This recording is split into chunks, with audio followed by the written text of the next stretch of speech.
exatamente de assunto, vou voltar a falar da saúde, cada um que tire suas conclusões aí da história do Gradil, tá? Mas agora esse assunto é muito sério. Dados levantados pela CBN Campinas com a Sociedade Brasileira de Diabetes apontam que de janeiro a abril desse ano, ou seja, em 4 meses, nós estamos acabando o mês de junho, foram 763 amputações de pé por causa da diabetes em Campinas.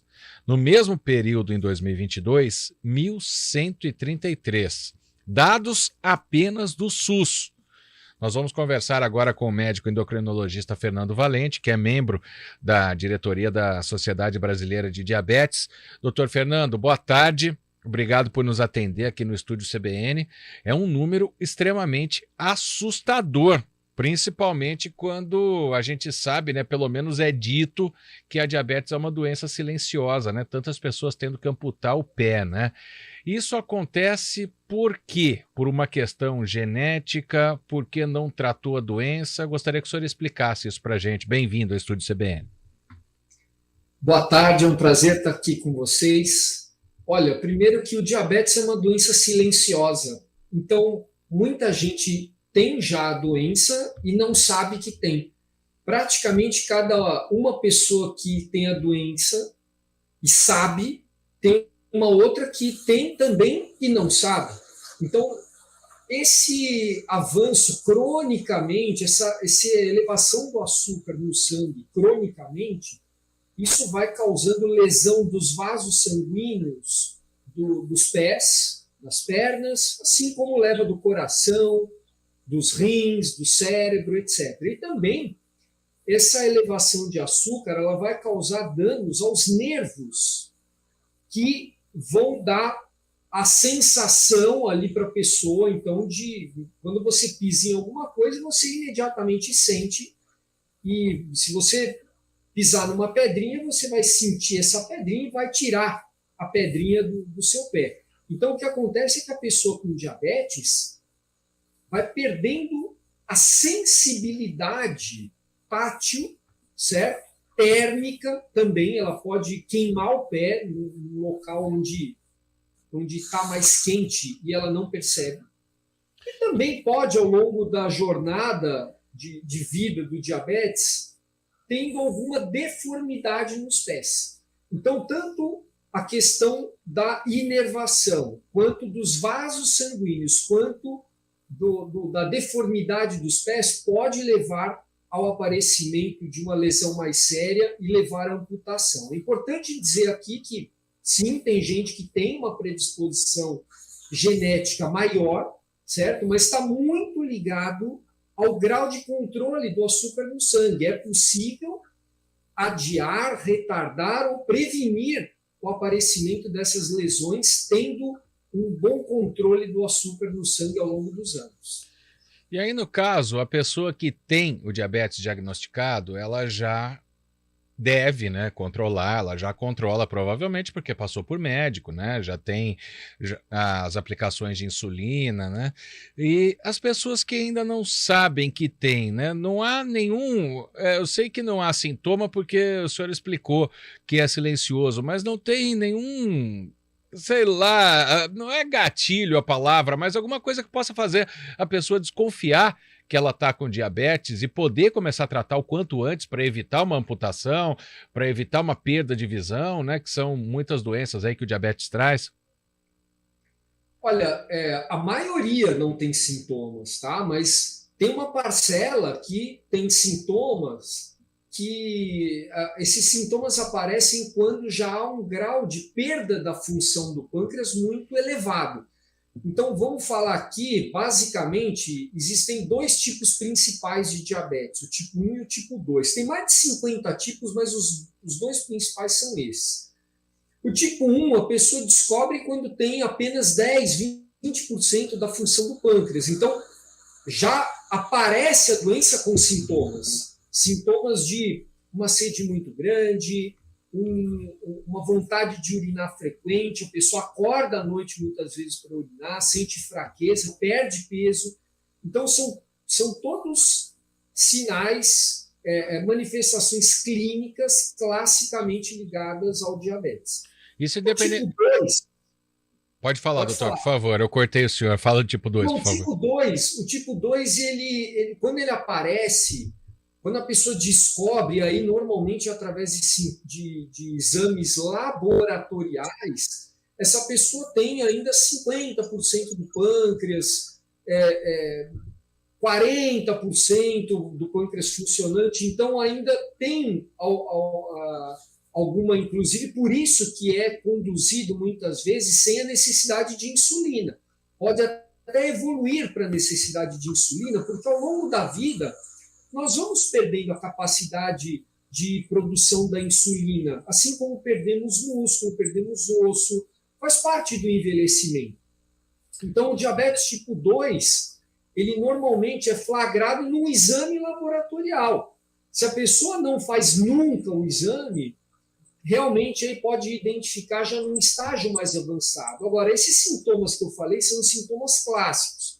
Eventualmente, a pessoa pode identificar porque a visão está borrada, ou porque existe uma alteração da cicatrização, por exemplo, que é ligado também à descompensação do diabetes.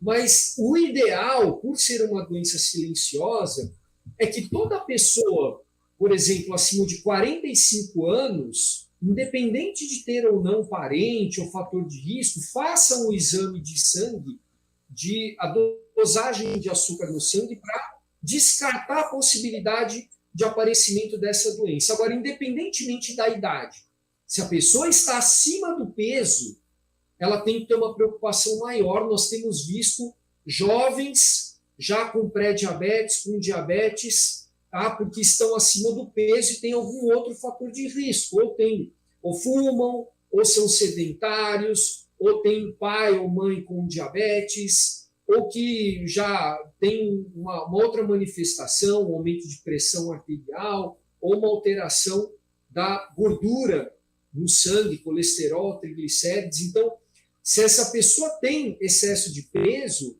ela tem que ficar mais atenta, mesmo em idades mais precoces. O exame para detectar é apenas um hemograma ou é um exame específico? A gente já viu muitas ações também, aquela do furo no dedo, né, doutor Fernando? Esses já são suficientes para detectar? Olha, existem 3 critérios para identificação de diabetes. Um é a medida do açúcar no sangue num jejum de pelo menos 8 horas, chama glicemia de jejum, colhida em laboratório, tá, no sangue do braço. Então, nesse exame, uma pessoa que tem 126 ou mais em jejum de pelo menos 8 horas, esse já é um número indicativo de diabetes, tá? Que se isso for uma verdade, se não tiver nenhum erro laboratorial, isso está já indicando diabetes. Um valor entre 100 e 125 é um pré-diabetes, e o normal seria até 2 dígitos, até 99. Uma outra forma de fazer o diagnóstico é a pessoa faz uma curva glicêmica. Em geral, a gente pede para pessoas que já vêm nesse exame de jejum com um pré-diabetes, ou então para gestantes entre a 24ª e a 28ª semana, tá? Que fizeram um exame no primeiro trimestre de gestação e estava normal esse valor da glicose. Entre a 24ª e a 28ª semana, elas têm que fazer essa curva glicêmica. Tá?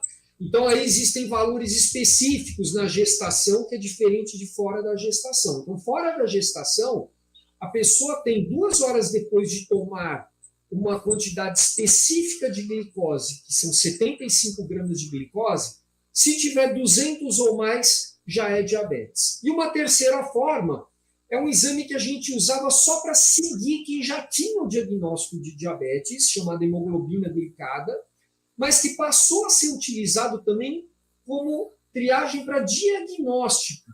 Uma hemoglobina glicada de 6,5% ou mais é indicativo de diabetes. Fora esses exames, se a pessoa faz um teste daquele de ponta de dedo, ele é muito utilizado para segmento de quem já tem o diabetes, para saber se o diabetes está bem compensado ou se precisa fazer ajustes na terapêutica, seja farmacológica, com remédios, ou seja, na mudança de estilo de vida, tá?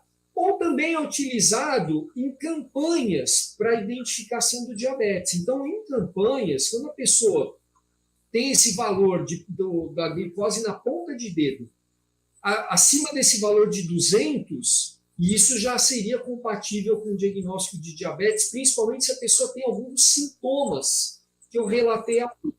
Se a pessoa tem 140 ou mais, em qualquer horário, uma glicose ao acaso, ou tem mais do que 100 em jejum, desse da ponta de dedo, ela precisa procurar uma orientação médica para fazer esses exames que eu falei, que dão o diagnóstico de diabetes.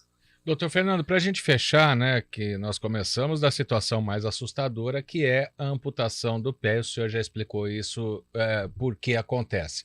Se a pessoa, mesmo com o diagnóstico da diabetes, ela se tratar, ela controlar a glicemia, a alimentação, ela tomar os medicamentos que são passados pelo endocrinologista, a pessoa consegue evitar esse tipo de situação, de amputação, de perda de visão? Existe assim um paliativo, vamos dizer dessa maneira? É perfeitamente possível prevenir o aparecimento dessas complicações. Mas aí que eu chamo a atenção para a necessidade de monitorização frequente, tanto da glicose quanto das condições dos pés, tá? Então, o médico, idealmente, e os outros profissionais de saúde deveriam examinar os pés da pessoa, mas a própria pessoa ou algum familiar deveria também olhar como está a sola do pé, tomar os devidos cuidados, não andar descalço, não usar um calçado muito apertado, não utilizar uma meia apertada, certo? Dar preferência, por exemplo, para meias brancas, de algodão, confortáveis, inspecionar se não tem ali nenhuma lesão, não cortar a unha muito rente, tá? Idealmente cortar até de forma reta e, se possível, ter um acompanhamento com um podólogo para fazer esse ajuste. Tá? Enxugar bem entre os dedos para não propiciar o aparecimento de uma micose. Tá? Então, tudo isso é importante para prevenir, e eu chamo a atenção aqui também para a necessidade de fazer o tratamento da glicose precocemente. Então, o que é o mais comum é a pessoa identifica o diabetes, ela já está há anos com a doença, já está 5, 10 anos, e porque não sentia nada, não fazia exame. Então, quando identifica, já é mais difícil você prevenir o aparecimento. Tá? Então, esses exames de triagem, eles têm um papel não só de evitar a descompensação do açúcar no sangue, controlando desde o início, mas também evitar o aparecimento dessas complicações. Um ano que a pessoa já fica com a glicose alta e não sabia, já aumenta muito o risco dela desenvolver uma amputação, uma cegueira, uma chegada à diálise, infarto ou derrame ao longo da vida. Então é o que o Emerson disse aqui, que descobriu num exame de rotina. A pergunta do Jonas foi respondida também, é pré-diabetes acima de 100. Quero agradecer muito ao Dr. Fernando Valente, endocrinologista, membro da Sociedade Brasileira de Diabetes, que trouxe muita explicação aqui e principalmente deixa o recado para as pessoas se cuidarem e tratarem, se for o caso. Dr. Fernando, muito obrigado pela entrevista, uma boa tarde. Foi um prazer, uma boa tarde a todos. Prazer todo nosso. 3h30, intervalo, Repórter CBN. Repórter CBN.